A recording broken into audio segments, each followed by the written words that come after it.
In this video, student, we are going to discuss preparation of phenol. And the first method in preparation of phenol is by alkali fusion of sodium benzene sulfonate. Student, you can say that this is the first commercial method of preparation of phenol. This is the first commercial method of preparation of phenol, and this is done from sodium benzene sulfonate. Now what we have to do here is, student, let us take sodium benzene sulfonate. So this compound can be represented as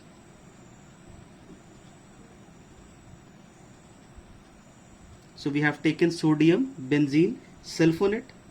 Now student, this sodium benzene sulfonate is melted, or you can say that this is fused with sodium hydroxide. This is fused with sodium hydroxide or heated with sodium hydroxide at a high temperature of about 350 degrees Celsius. What does it produce?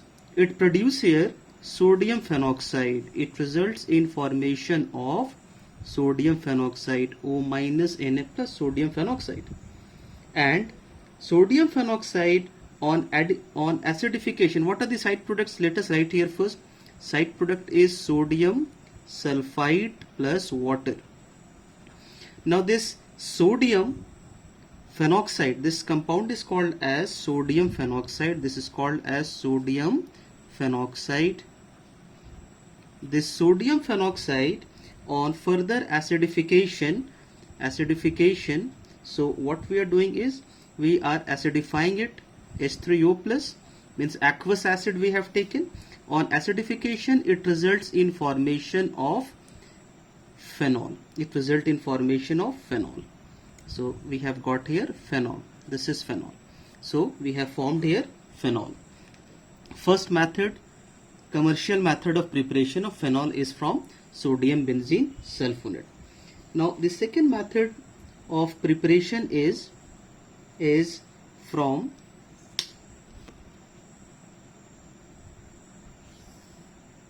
preparation of phenol from diazonium salt. We can say from diazonium salt. So from which diazonium salt? Benzene diazonium chloride.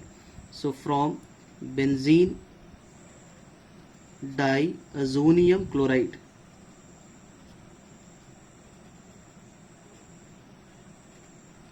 Let us call it as BDC. So what we are doing is we are preparing phenol from BDC, benzene diazonium chloride. So this is lab synthesis. This is how we are going to prepare phenol in lab. So this is lab synthesis of phenol from BDC, from benzene diazonium chloride. So for this, इसके लिए क्या करना होता? We have to take aniline. हमें aniline लेनी होती है. So let us take aniline. What is aniline? Aniline is amino benzene. तो मैंने amino benzene ले लिया है. And this is reacted with sodium nitrite plus hydrochloric acid at a very low temperature. Mild condition में reaction होती है student. 0 to 5 degrees Celsius, very low condition पे, very low temperature 0 to 5 degrees Celsius. It result in formation of N2 plus Cl minus. इसको हम लोग कहते हैं benzene diazonium chloride. This is called as BDC, benzene diazonium chloride. And आप इसको बस water के साथ warm कर दो. Just warm this BDC with water. It result in formation of phenol. It result in formation of phenol plus N2 plus HCl are the byproducts. तो phenol की formation यहाँ पर हो जाता है. Student, ये एक अच्छी method है. This is a good method for production of substituted phenol. चलो इसकी एक एग्जांपल लेते हैं हम लोग. अगर मुझे एक substituted phenol बनानी है, I have taken here NH2, aniline है, यहाँ पे Br present है, here we have methyl group, और we are performing reaction with, very first we have taken NaNO2 plus HCl at a mild condition of 0 to 5 degrees Celsius, और फिर हम लोग H2O के साथ इसको वार्म करेंगे. यहाँ पे कॉपर ऑक्साइड की भी ज़रूरत होती है. सो what we are going to do here is instead of NH2 क्या चलाएगा OH, यहाँ पे क्या होगा Br और यहाँ पे क्या होगा CH3 methyl group.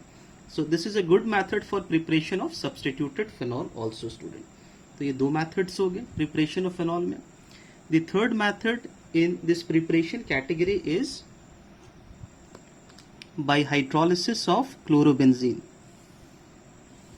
Third method है by hydrolysis of chlorobenzene, or this is a scientific process. It is called as Dawes process. इसको आप Dawes process कहते हो स्टूडेंट. इस रिएक्शन में करना क्या, what we have to do? So chlorobenzene is reacted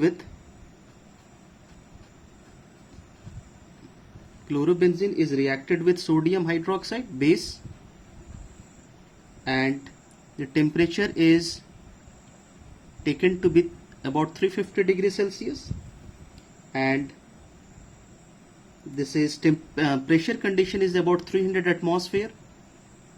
So student, it results in formation of, यहाँ से HCl बाहर निकल जाएगा तो सॉल्ट की फॉर्मेशन हो जाएगी. This is O minus Na+ sodium phenoxide की फॉर्मेशन हो गया. साइड प्रोडक्ट्स क्या होंगे यहाँ पे NaCl plus H2O. So for this it will B 2 moles of sodium hydroxide. फिर आपको इसकी एसिडिफिकेशन करानी है. So after acidification it result in formation of phenol plus sodium chloride. तो आप फेनॉल बना सकते हो डॉस प्रोसेस से. Third method. Fourth method in preparation of phenol is a commercial method. सबसे ज्यादा फेनॉल को इस मेथड से बनाया जाता है. A commercial method for preparation of phenol. This is from cumene. Cumene से फेनॉल को बनाना. And I must tell you student, this is a commercial method for preparation of phenol. Commercial method for preparation of phenol. सबसे ज़्यादा phenol को इस method से बनाया जाता है. और interesting बात इस method में ये है कि दो inexpensive organic compounds को, phenol is a very expensive compound. इसकी डिमांड बहुत ज़्यादा इंडस्ट्री में, फेनॉल की डिमांड बहुत ज़्यादा इंडस्ट्री में. फेनॉल से बहुत सारे दूसरे कंपाउंड्स को सिंथेसाइज किए जाते हैं. It's a very demanding industrial compound phenol called as carbolic acid. तो टू inexpensive compound से यहाँ पे एक expensive compound phenol को बनाया जाएगा. So from cumene. सबसे पहले क्यूमीन को फॉर्म कर लेते हैं हम लोग इसमें. तो क्यूमीन को बनाने के लिए करना क्या होगा? We have to take benzene, और बेंजीन की रिएक्शन करानी होगी with propene CH2 double bond CH single bond CH3. इसकी रिएक्शन प्रोपीन के साथ इन presence of aluminium chloride AlCl3. ऐसी रिएक्शन की बात कर रहे हैं हम लोग, या फिर आप ले सकते हो H3PO4 at a temperature condition of about 250 degree Celsius. अब यहाँ पे किसकी फॉर्मेशन हो जाएगी आप समझ सकते हो स्टूडेंट. यहाँ पे ऐसी रिएक्शन होगा, बट ऐसी रिएक्शन के लिए आप इसको इस तरीके से समझना होगा कि वो कहाँ से जुड़ेगा. आपकी बेंजीन रिंग कैसे जुड़ेगा, किस कार्बन से जुड़ेगा वो. तो वो इस कार्बन से जुड़ेगा, पॉजिटिव चार्ज इसमें डेवलप होगा इस कार्बन पे. So it results in formation of, ये तो बेंजीन हो गया, इसके साथ CH3 और 2 methyl groups are there. This is called as isopropyl benzene. Isopropyl benzene commonly called as cumene. Isopropyl benzene is commonly called as cumene. तो first step पे हम लोग क्यूमीन बना लेते हैं. सेकेंड स्टेप पे क्यूमीन से क्यूमीन हाइड्रोपैरोक्साइड की फॉर्मेशन होगी. सो क्यूमीन की ऑक्सीडेशन करानी होती है, O2. और ये O2 कहाँ से मिल जाएगा हमें? एयर से. देख रहे हो, कोई खर्च नहीं इस मेथड में, एयर से मिल जाएगा आपको. इसको हीट करने की जरूरत होती है 95 to 135 degree Celsius. 95 to 135 degree Celsius, it result in formation of cumene hydroperoxide. तो भाई इसका फॉर्मूला क्या होगा, दिस इज सी, यहाँ CH3 है, CH3 है और इसके साथ O और OH की फॉर्मेशन हो जाएगी। आई होप आप हाइड्रोपैरोक्साइड क्यों कह रहे हो, बिकॉज ऑक्सीजन ऑक्सीजन की लिंकेज है। So this is cumene hydroperoxide, this is cumene hydroperoxide. Third step पे इस क्यूमीन हाइड्रोपैरोक्साइड से हमें मिल जाएगा फेनॉल। कैसे मिलेगा, चलो चेक कर लो। So we have got cumene hydroperoxide और इसकी हाइड्रोलिसिस करा दो आप, H3O plus 50 to 90 degree Celsius. ना पॉइंट टू बी नोटेड कि यहाँ पे आप लेते क्या हो, यहाँ पे आप 10% सल्फ्यूरिक एसिड लेते हो, 10% sulphuric acid, aqueous sulphuric acid के साथ हाइड्रोलिसिस करा रहे हो। So it result in formation of phenol, phenol बनेगा, प्लस जो साइड प्रोडक्ट बनेगा वो होता है एसीटोन। तो टू वेरी एक्सपेंसिव कंपाउंड्स की फॉर्मेशन हो रही है, two very less expensive inexpensive compounds. Student ये जो फॉर्मेशन है इसमें कॉम्प्लेक्स मैकेनिज्म इन्वॉल्व है। यहाँ पे एक हाइड्रोलिटिक अरेंजमेंट होती है, जो प्रोडक्ट्स बनता है कैसे बनता है, due to hydrolytic arrangement, due to hydrolytic arrangement. ये जो प्रोडक्ट की फॉर्मेशन हो रही है this is due to hydrolytic arrangement that yields phenol and acetone. Student fifth method है प्रिपरेशन की कैटेगरी में by decarboxylation of sodium salt of salicylic acid, decarboxylation of sodium salt of salicylic acid, and this decarboxylation is done by decarboxylating agent which is soda lime। Soda lime से decarboxylation कराएंगे। what is soda lime, आपको पता, soda lime is equimolar, soda lime is what, it's a equimolar mixture of sodium hydroxide plus calcium oxide, it's a equimolar mixture of sodium hydroxide plus calcium oxide. So what we need to take here is salicylic acid,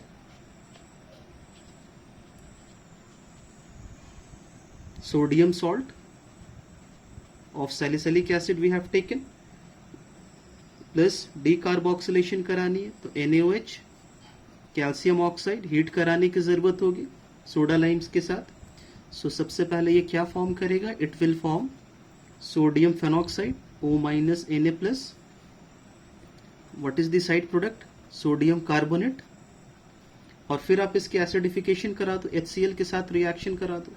तो जब आप इसके HCl के साथ reaction कराओगे तो it will form phenol and side product will be sodium chloride NaCl। इस तरीके से आप फेनॉल को बना सकते हो। And the last method in this preparation category of phenol is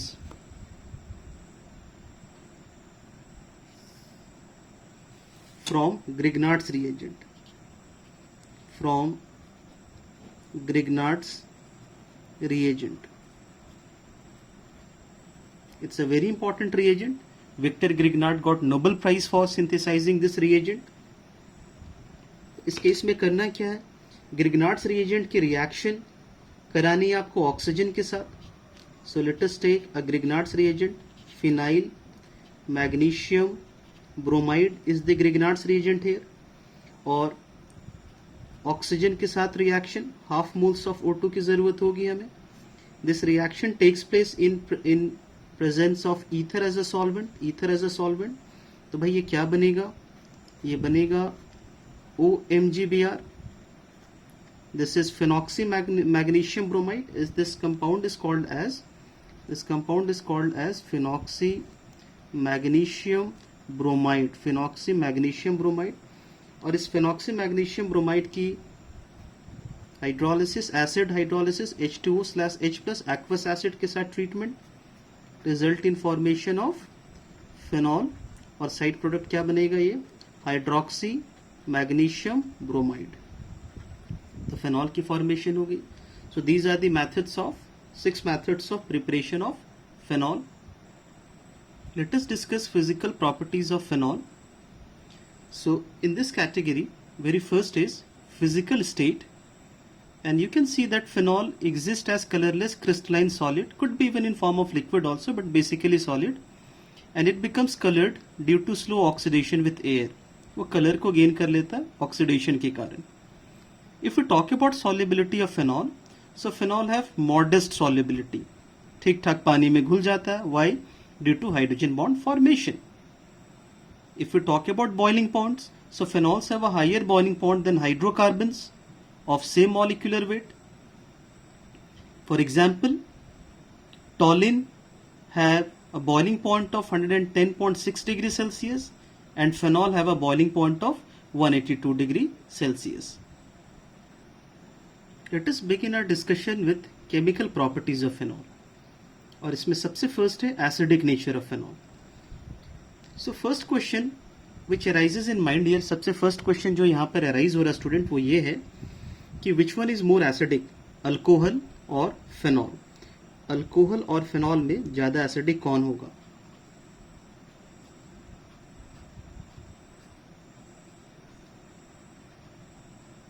alcohol और फेनॉल में ज्यादा एसिडिक कौन होगा? इसको जज करने का बड़ा सिंपल सा तरीका है. हम लोग इसके कंजुगेट बेस पार्ट पे चले जाते हैं. एसिडिक नेचर को जज करने का एकदम सिंपल सा तरीका होता है, just go through the conjugate base part. जो बेस जितना ज़्यादा स्टेबल होगा उसकी कंजुगेट एसिड उतनी एसिडिक होगी. सो अगर मैं इसके कंजुगेट बेस पार्ट की बात करूं तो इसकी कंजुगेट बेस पार्ट क्या है? बेस पार्ट का मतलब क्या है? यहाँ से आप एसिडिक प्रोटोन को बाहर निकाल लो. तो अगर आप एसिडिक प्रोटोन को बाहर निकाल लोगे तो इसकी कंजुगेट बेस जो है, this is alkoxide ion.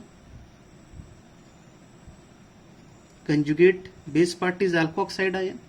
What about the conjugate base part of phenol here? तो इसके लिए आप इसके एसिडिक हाइड्रोजन मतलब प्रोटोन को बाहर निकाल लो. सो इस तरीके से what we are going to form here is this oxygen will be having a negative charge, phenoxide ion. Phenoxide ion. अब आप चेक कर लो कि इन दोनों में से इन दोनों कंजुगेट बेस पार्ट में कौन ज्यादा बेसिक है. बेसिक का क्या मतलब होगा student? What does the word basic means? Basic का मतलब यहां पर यह है कि इस पार्ट में स्टूडेंट, फिर से मैं आपको एक बार दोहराता हूं, इस कंजुगेट पार्ट में, I am very sorry student, यहां पे फिर से मैं थोड़ा करेक्शन चाहता हूं. एसिडिक नेचर को जज करने के लिए आप कंजुगेट बेस पार्ट पे जाओगे और acidic nature depends on stability. याद रखोगे, stability of conjugate base, stability of conjugate base. जो कंजुगेट बेस जितना ज्यादा स्टेबल होगा उसकी एसिडिक फॉर्म उतना ज्यादा एसिडिक होगी. आपको ये जज करना कि इन दोनों में से कौन सा ज्यादा स्टेबल कंजुगेट बेस है. बड़ा सिंपल सा तरीका इसको जज करने के लिए. अल्काइल ग्रुप की कौन सी इफेक्ट है यहाँ पे? Plus I effect. So plus I effect क्या करेगा? ऑक्सीजन पे इलेक्ट्रॉन की डेंसिटी को इंक्रीज करेगा, ऑक्सीजन पे और नेगेटिव चार्जेस को लाएगा. इसके कारण एल्कोक्साइड आयन क्या होगा? डिस्टेबलाइज होगा, डिस्टेबलाइज हो जाएगा. Why destabilize? Because more amount of negative charges is concentrated on this oxygen. But if we talk about this phenoxide ion, तो इस फिनाइल ग्रुप की कौन सी इफेक्ट होती है? माइनस आई इफेक्ट, जिसके कारण ऑक्सीजन की इलेक्ट्रॉन डेंसिटी कम हो जाएगी. So this is more stabilised.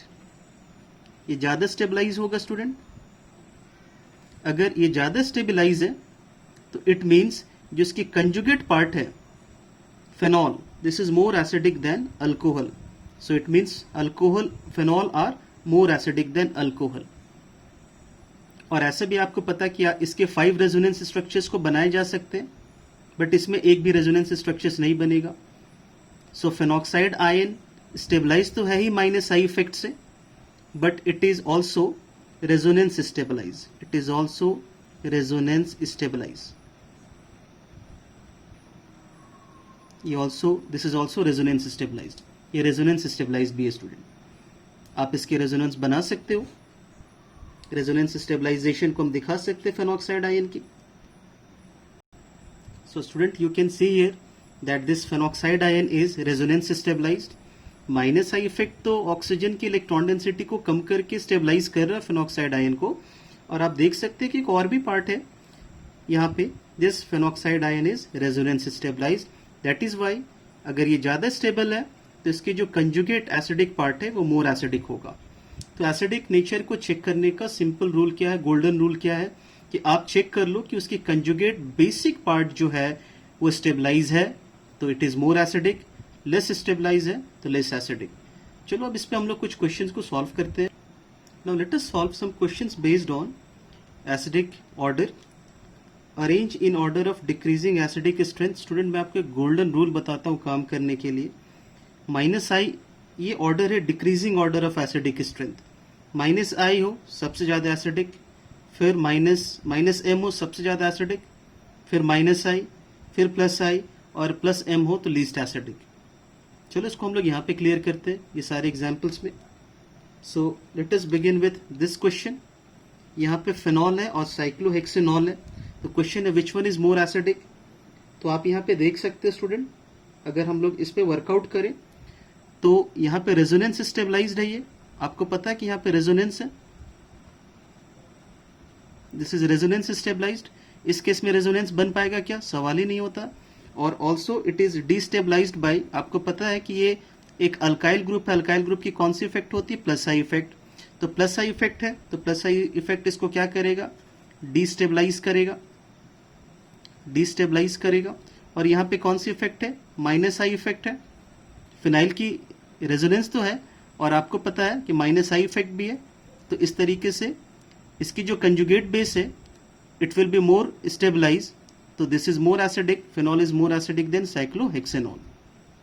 Next question, इस क्वेश्चन में देखो आपके पास यहाँ पे सारे फेनॉल के डेरिवेटिव है, ये तो फेनॉल ही है, बाकी ये दोनों फेनॉल के डेरिवेटिव है।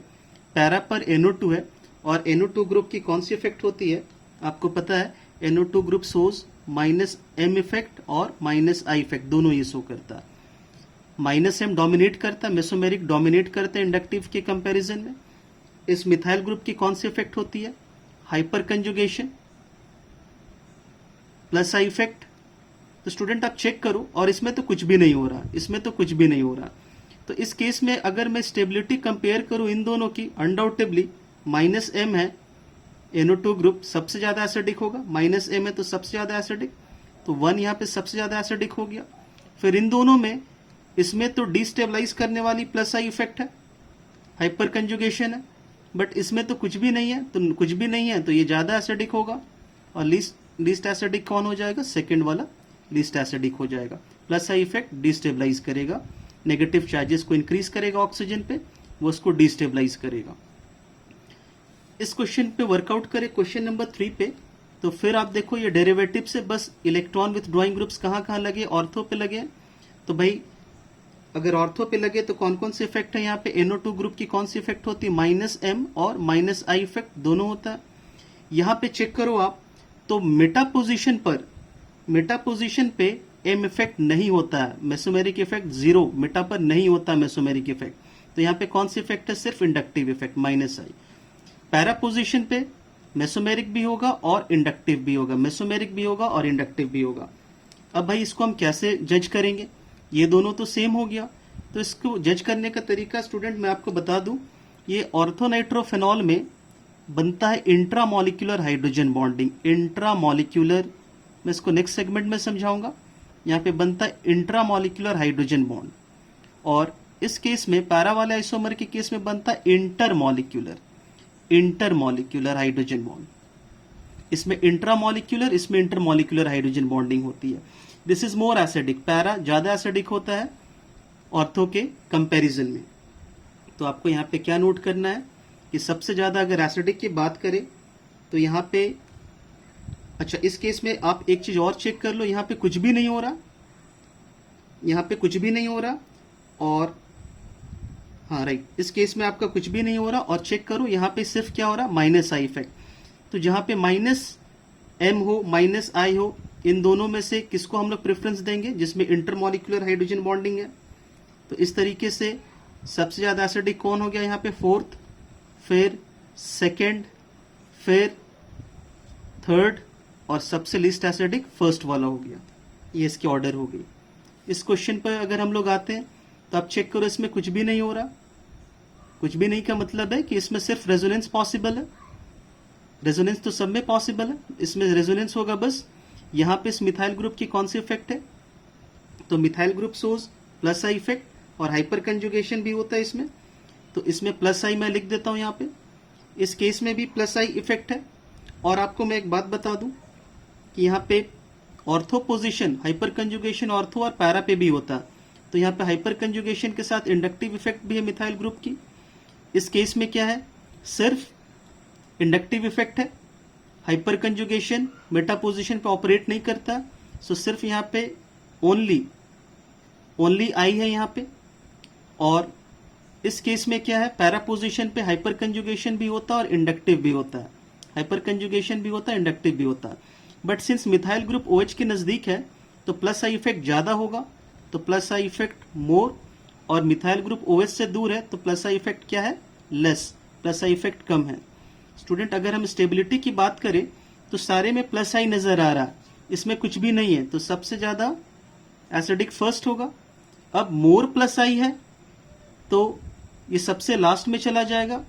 ओनली प्लस आई, इसमें प्लस आई और H दोनों ही प्रेजेंट है, तो यहां पे कैसे कंपेयर करेंगे, ओनली प्लस आई जो है हाइपर कंजुगेशन दोनों में है, इसमें सिर्फ प्लस आई है तो ये ज्यादा एसिडिक होगा, थर्ड। और फिर लेस प्लस आई वाले को प्रेफरेंस देंगे, फोर्थ, फिर मोर वाले को देंगे सेकंड। ये इसकी ऑर्डर हो गई। लास्ट क्वेश्चन, चलो इसको डिस्कस करते हैं। यहाँ पे सारे EWG है, इलेक्ट्रॉन विथड्रॉइंग ग्रुप। कौन कौन से पोजीशन में देखो, तो यहाँ पे इलेक्ट्रॉन विथड्रॉइंग ग्रुप जो है, या फिर आप कह सकते हो यहाँ पे कि इसकी जो सब में -M इफेक्ट है, NO2 ग्रुप का -M है और -I है। ये ऑर्थो पैरा मेटा पे रहने से कोई फर्क नहीं पड़ता, इसकी जो -M इफेक्ट है वो ऑर्थो और पैरा के कारण हो रहा। This is ortho, this is para, इस मेटा पे कोई काम नहीं है। यहाँ पे देखो दोनों ऑर्थो और पैरा, इस केस में मेटा में मेसोमेरिक नहीं होता है तो सिर्फ पैरा। तो इस तरीके से सबसे ज्यादा इलेक्ट्रॉन विथड्रॉ कहां से होगा, ऑक्सीजन पे, सेकंड वाले केस में तो मोस्ट एसिडिक, फिर फर्स्ट वाले केस में, और फिर लास्ट वाले केस में, थर्ड वाले केस में। आई होप स्टूडेंट आपको एसिडिक स्ट्रेंथ कुछ क्लियर होगा। नेक्स्ट में हम लोग और केमिकल प्रॉपर्टीज को डिस्कस करते हैं।